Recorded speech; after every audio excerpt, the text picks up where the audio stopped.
हाल ही में हुई बारिश के बाद अब किसानों ने गेहूं की फसल में यूरिया खाद डालने की प्रक्रिया शुरू कर दी है। खेतों में प्राप्त नमी आने से किसानों को इस बार गेहूं की अच्छी पैदावार की उम्मीद जगी है। कृषि विशेषज्ञों का कहना है कि बारिश के बाद सही समय पर यूरिया खाद डालने से गेहूं के पौधों की वृद्धि तेजी से होती है और दोनों का विकास बेहतर होता है। इस समय धूप निकलते ही किसान अपने खेतों में यूरिया का छिड़काव करने में जुट गए हैं, जिससे फसल को जरूरी पोषक तत्व मिल सके। जानकारी के अनुसार इस वर्ष किसानों ने 15 अक्टूबर के बाद गेहूं की बिजाई शुरू कर दी थी और 15 नवंबर से पहले लगभग सभी किसानों ने अपनी बिजाई पूरी कर ली थी। सितंबर महीने में हुई बारिश के कारण खेतों में नमी बनी रही, जिससे किसानों ने अक्टूबर के अंतिम सप्ताह में गेहूं की बिजाई शुरू कर दी। इसके बाद नवंबर के मध्य तक अधिकतर क्षेत्रों में बिजाई कार्य समाप्त हो गया। कृषि विशेषज्ञों का मानना है कि यदि गेहूं की बिजाई में 15 नवंबर के बाद देरी होती तो उत्पादन पर नकारात्मक असर पड़ सकता था। विशेषज्ञ के अनुसार अगर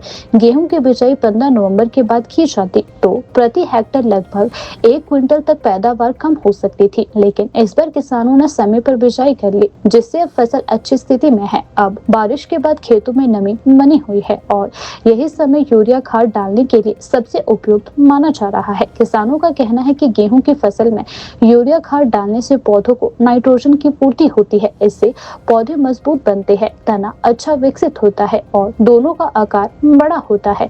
बारिश के बाद जब मिट्टी में पर्याप्त नमी रहती है तब यूरिया का प्रभाव और अधिक बढ़ जाता है। कृषि विशेषज्ञ ने सलाह दी है कि किसान जितना जल्दी यूरिया डालेगा उतनी ही अच्छी फसल होगी। विशेषज्ञ का कहना है कि अगर यूरिया खाद डालने में देरी कर दी जाती है तो गेहूं के दाने छोटे रह सकते हैं और पौधों में अत्यधिक शाखाएं निकल सकती हैं, जिससे उत्पादन पर भी असर पड़ सकता है। समय पर खाद डालने से पौधे संतुलित रूप से विकसित होते हैं और दाने भरने की प्रक्रिया बेहतर होती है। बीबीएन क्षेत्र में इस बार लगभग 6500 हेक्टेयर भूमि पर गेहूं की खेती की गई है। बारिश के बाद इस क्षेत्र के किसानों में उत्साह देखा जा रहा है। किसानों का कहना है कि इस बार बारिश देर से हुई, लेकिन जो हुई है उससे खेतों में नमी बनी हुई है और यह फसल के लिए लाभदायक साबित होगी। क्षेत्र के किसान अवतार सिंह, अमर सिंह ठाकुर, विनोद ठाकुर, सुरमुख सिंह और सदाराम ने बताया कि बारिश थोड़ी देर से जरूर हुई, लेकिन अब जो बारिश हुई है उससे किसानों को अच्छा फायदा होगा।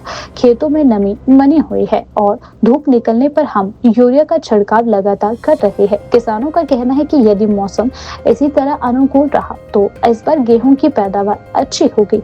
कृषि विशेषज्ञों ने यह भी बताया कि जिन किसानों की गेहूं की फसल लगभग 35 दिन पुरानी हो चुकी है, वे अब खरपतवार नाशक दवाओं का छिड़काव भी कर सकते हैं। इस समय खेतों में खरपतवार उगने की संभावना बढ़ जाती है, जो फसल के पोषक तत्वों को नुकसान पहुंचा सकती है। समय पर खरपतवार नियंत्रण करने से फसल की गुणवत्ता और उत्पादन दोनों में सुधार होता है। विशेषज्ञों का मानना है कि यदि आने वाले दिनों में मौसम साफ रहा और धूप निकलती रही तो गेहूं की फसल तेजी से बढ़ेगी। बारिश के बाद नमी और समय पर खाद डालने से फसल को अच्छा लाभ मिलेगा और किसानों को बेहतर उत्पादन प्राप्त होगा। और अब यूरिया छिड़काव शुरू होने से किसानों को उम्मीद है कि गेहूं की पैदावार बेहतर होगी। खेती विशेषज्ञों का कहना है कि किसानों को खाद, सिंचाई और खरपतवार नियंत्रण पर ध्यान देना चाहिए ताकि उत्पादन अधिक से अधिक हो सके।